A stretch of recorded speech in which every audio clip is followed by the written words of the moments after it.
अस्सलाम वालेकुम, क्या हाल चाल है जी। उम्मीद है सब खैरियत से होंगे इंशाल्लाह। तो वेलकम है जी हमारे चैनल पे आप लोगों का। तो आज जो हम गला बना रहे थे वो गला सादा सा चिकनकारी का सूट था। तो उसके ऊपर ये डिज़ाइन तो कुछ भी नहीं था, खैर सादा सा गला था। तो जो गला हम पाइपिंग लगा के स्टिक गला बनाते हैं, ये वो वाला गला था।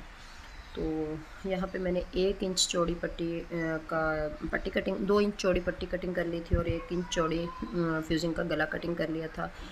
तो मेरा एक बैलिश का गला होता है, हमेशा मैं इंची टेप यूज़ नहीं करती हूँ। तो ये बिल्कुल जो साइड में फ्यूजिंग बची हुई होती है उसको हम इस तरह से यूज़ इसलिए कर रहे हैं कि उसका जो है ना जोड़ लगा लिया है मैंने गले के ऊपर।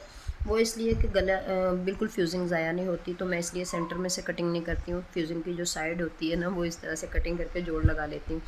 खैर, यहाँ पर मैंने थोड़ा सा आधा इंच शोल्डर कटिंग कर लिए थे क्योंकि ये फ्रंट था कमीज़ का और फ्रंट में से आधा इंच हमें शोल्डर कटिंग करने होते हैं ताकि हमारी अच्छी फिनिशिंग आए कमीज़ की। और जो शोल्डर पे कपड़ा इकट्ठा हो रहा होता है ना, वो वाला कपड़ा जो है वो इकट्ठा ना हो, इसलिए आधा इंच शोल्डर आगे से कटिंग करने चाहिए हमें। उसके बाद जनाब हमारा ये सिंपल सा गला था आज।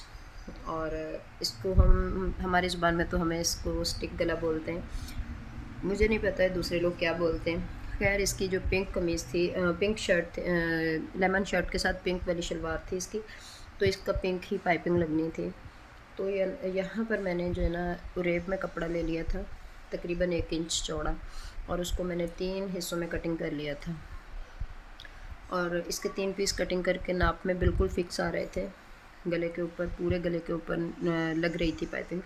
खैर, मैंने ये उरेब कटिंग इसलिए किया था कि जब भी हमें गले की पाइपिंग तैयार करनी होती है, फ्यूजिंग वाले गले पे हमने पाइपिंग लगानी होती है, तो वो उरेब में ही कटिंग होती है, उरेब में ही लगती है।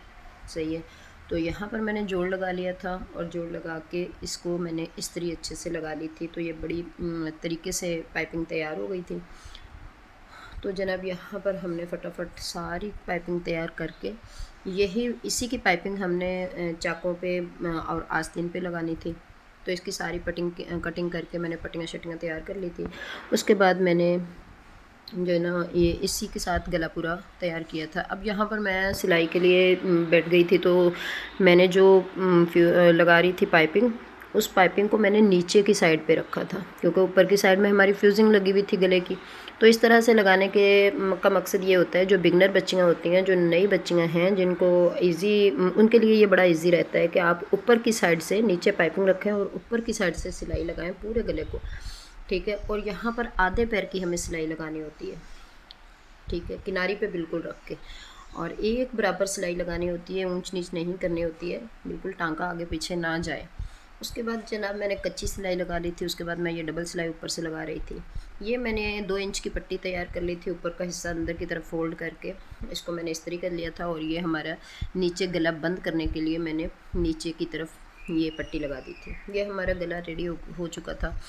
तो यहाँ पर जी आज मेरा इतना ही सिर्फ सिलाई का काम था। तो साथ के साथ रात के तकरीबन 10-11 बज चुके थे और बच्चे सो चुके थे। तो मैंने काफ़ी अंधेरा था, मेरे किचन में छोटी सी एक लाइट ही जलाई हुई थी मैंने, इसलिए कि बच्चे भी आराम ना हो जाए।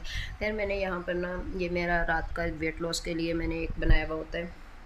तो ये मैं सारा दिन सौंफ के पानी में लेमन निचोड़ के भिगो देती हूँ। तो ये मैं रात को पीती हूँ गर्म करके, नीम गर्म का पानी हम अगर 1 कप पी लेते हैं तो इसके साथ हमारा वेट लॉस रहता है और कभी भी बढ़ता नहीं है। तो यहाँ पर जनाब मैंने ना कबाब तैयार करने थे, तो मेरे आज कीमा ख़त्म हुआ था, तो मेरे पास चिकन पड़ा हुआ था, तो मैंने वही डाल के, और ये थोड़ा ब्लैक इसलिए हो रहा था, आप लोगों को लग रहा होगा कि मैंने इसमें काली मिर्च ऐड की थी। मैंने और कोई भी चीज़ इतनी ज़्यादा ऐड नहीं की थी, जो भी बाकी मसाले डलते हैं कबाब में मैंने वो वाले डाले थे और काली मिर्च डाली थी। तो मेरे बच्चों का जो है ना लंच के लिए जो भी टिक्कियाँ शिक्कियाँ बना के रखी हुई होती हैं, जो भी हमारा सामान लंच के लिए, लंच मतलब बच्चों को जो साथ दिया जाता है उसके लिए हमें बनाकर लंच बॉक्स रखने होते हैं, तो वो सामान मेरा ख़त्म हुआ था। तो काफ़ी रात हो चुकी थी, तो मुझे याद आ गया, मैंने कहा चलो सबसे पहले ये वाला काम निपटा दूँ ताकि बच्चे सुबह जो है ना लंच बॉक्स लेकर जा सकें। तो ये कि ये तो हमारे देसी खाना है, ये है तकरीबन 12 महीने चलने वाला कभी भी इमरजेंसी में निकालो और फटाफट बच्चों को कुछ भी बना दो इससे। तो खैर, यहाँ पर मैंने रात के 12-1 बज रहा था, तो मैंने कहा चलो यार आज मेरा सिलाई का काम कम था, तो मैंने रात में ये वाला काम निपटाया। उसके बाद काफ़ी बर्तन हो गए थे, मैंने ये बर्तन शर्तन धोए चमकाए। और उसके बाद मैंने आज थोड़ा ये सोचा था, मैंने कहा यार थोड़ा सा टाइम जो है ना, संडे था क्योंकि अक्सर यही मैं करती हूँ, मैं संडे जो है ना अपने लिए लाजमी टाइम थोड़ा सा निकाल लेती हूँ। तकरीबन 15 से 20 मिनट भी अपने पे लगाएं हम, तो मेरे ख्याल में हमारा माइंड भी फ्रेश रहता है और हम खुद भी फ्रेश रहते हैं।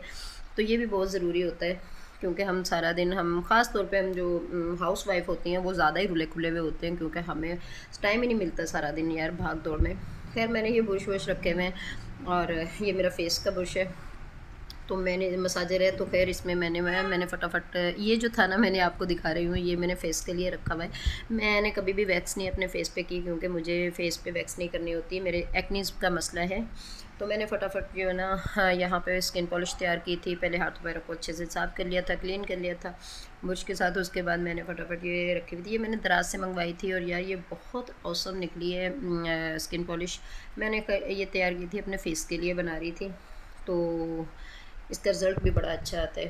खैर जो मेरे पास पाउडर शाउडर बचे हुए होते हैं ना ब्लीच के, तो वो मैं फेंकती बिल्कुल भी नहीं हूँ। वो मेरी कोशिश होती है कि वो मैं अपने हाथों पैरों पे इस्तेमाल कर लूँ। तो मैं बूस्टर के साथ वो वाले पाउडर जो बचे हुए होते हैं ना, वो सारे मैं अपने हाथों पैरों के लिए यूज़ कर लेती हूँ। और मैंने ये अपने फेस के ऊपर लगा ली थी, फेस शो नहीं हो करवा रही थी, तो इसलिए मैंने वो दिखा नहीं सकी आप लोगों को। ये जो मेरे पास मैंने फेस पे ऐड कर लगा के ना, उसके बाद मैंने हाथों पैरों के लिए ये ब्लीच बना रही थी, तो मेरे पास ये पाउडर बचा हुआ था। उसके साथ मैंने सूथिंग ऐड किया था और उसके साथ बूस्टर ऐड किया था। मैं तो विटामिन ई के कैप्सूल भी लगा लेती हूँ, इसमें ऐड कर लेती हूँ, लेकिन वो मेरे पास इस टाइम पे ख़त्म हुए हुए थे। तो रात के 12-1 बज रहा था, तो मैंने कहा चलो यार थोड़ा सा टाइम अपने लिए भी निकालो। तो उसके बाद मैंने अपने हाथों पे, पैरों पे, बाजुओं पे अच्छे से लगा के ना ब्लीच आधा घंटा छोड़ दी थी। उसके बाद मैंने अच्छे से इनको रगड़ा शकड़ा दिया और क्लीन कर लिया था। और रात काफ़ी हो चुकी थी, तो मैंने जो है ना मेरा मोबाइल वो मैंने स्लिप पे रखा हुआ था तो किचन में बैठी हुई थी, क्योंकि इस टाइम पे बच्चे सो रहे होते हैं, तो लाइट शाइटें खोल नहीं सकती थी, बच्चे बेआराम हो जाते हैं। फिर मैंने यहाँ पर अपने पैरों पर अच्छे से ब्लीच व्लीच लगाई और हाथ पैर अच्छे से साफ़ किए। यही हमारा मैनीक्योर पेडिक्योर हो जाता है यहीं पर। ऐसे ही यार अपना थोड़ा थोड़ा सा हम ख्याल रखते हैं ना, तो उसी के साथ ही हमें पार्लरों में भी जाने की फिर ज़रूरत नहीं पड़ती। और जब बिल्कुल हम अपने आप को इग्नोर कर देते हैं, तो ज़ाहिर सी बात है दूसरा देखने वाला भी हमें इग्नोर ही करेगा, क्योंकि हमने खुद अपने आप को इग्नोर किया हुआ होता है। तो इसलिए मेरी कोशिश होती है कि नहीं यार, थोड़ा सा टाइम अपने लिए लाजमी निकाला जाए। अगर हम हैं तो हमारे बच्चे हैं, अगर हम नहीं हैं तो हम फिर हमारे बच्चे भी कोई देखने वाला नहीं है। तो ये छोटी छोटी जो चीज़ें हमें अपने घर में बैठ के लाजमी करना चाहिए अपने लिए भी। अच्छा, ये जो रेज़र है ना, मैं इसी के साथ अपने इमरजेंसी में बाल साफ़ कर लेती हूँ। बालों के ये जो हेयर आए हुए होते हैं ना अपनी बाजुओं पे, हाथों पे, तो ये अजीब से लगते हैं, क्योंकि और जब हम ब्लीच कर लेते हैं तो ये ब्राउन होकर तो ज़्यादा ही कुछ बुरे लगते हैं। तो मेरी फिर ये कोशिश होती है कि मैं इसी के साथ साफ़ करूँ। और मैं वैक्स कम करती हूँ, कर तो लेती हूँ, लेकिन वैक्स कम लगाती हूँ, क्योंकि मेरे रशिश से हो जाते हैं, तो इसलिए मैं कम यूज़ करती हूँ। और टाइम भी सही पूछो तो टाइम भी कम होता है, क्योंकि मैं सिलाई भी करती हूँ, बच्चे भी हैं, ज़ाहिर सी बात है, घर भी देखना होता है, हर तरफ भाग दौड़ मेरी अकेले की होती है। तो मैंने फिर ये इमरजेंसी में ऐसे ही काम करती हूँ। खैर यहाँ पर मैं देख रही थी रिज़ल्ट अच्छा आ गया था तो मैंने कहा चलो अच्छा, सही वाला रिज़ल्ट जो है ना वो मैं दिन में देखूँगी। खैर मैंने अपना सारा कुछ समेटा और रात बहुत हो गई थी। अब ये जी सुबह हो गई थी, तो मैंने सुबह बच्चे स्कूल भेजे और अपना बैठ के देख रही थी कि सही रिज़ल्ट आया है या नहीं। तो खैर ऑसम रिज़ल्ट आया था। तो यह आज की वीडियो ये यहाँ पर इतनी ही थी। तो अगर मेरी वीडियो अच्छी लगे तो लाइक शेयर एंड सब्सक्राइब कर लीजिएगा। तो बाकी ये कि ज़्यादा मेरी वीडियोस जो होती हैं वो सिलाई के मामले में होती हैं, क्योंकि मैं सिलाई सेंटर है मेरा।